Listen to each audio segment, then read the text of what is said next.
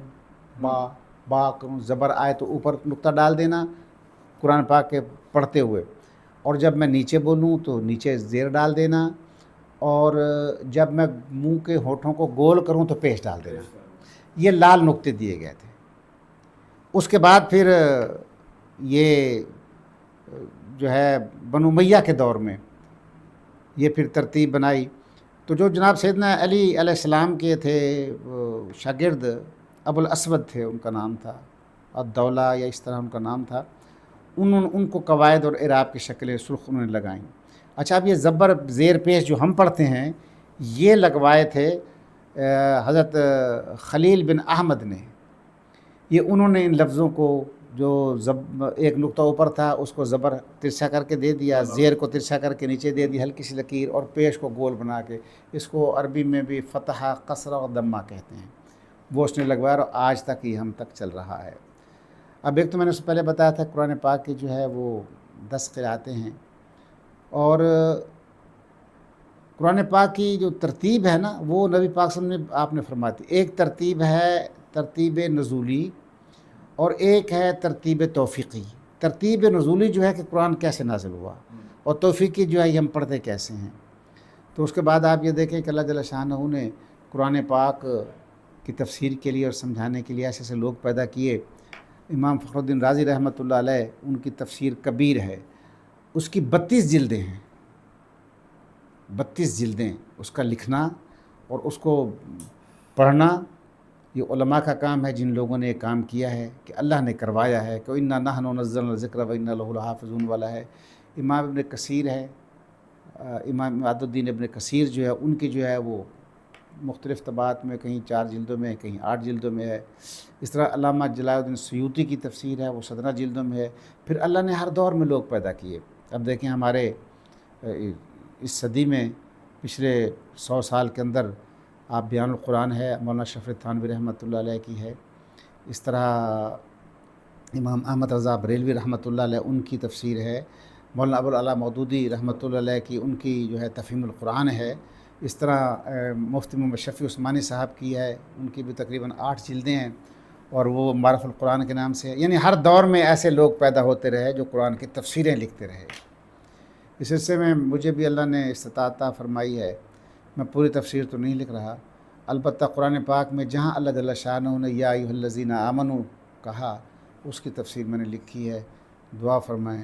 کہ وہ اشاعت اور طباعت میں آ جائے، اور اللہ میری آخرت، میرے بچوں کی اور میرے والدین کی جو ہے اللہ پاک مرفت فرمائے، اور دنیا آخرت میں ہمیں برکتیں عطا فرمائے۔ اور جو آپ نے یہ پیغام راز شروع کیا ہے، آپ کے اور آپ کے دوست جو بھی احباب اس میں معاون ہیں، اللہ آپ کو سلامت رکھے۔ بہت بہت شکریہ۔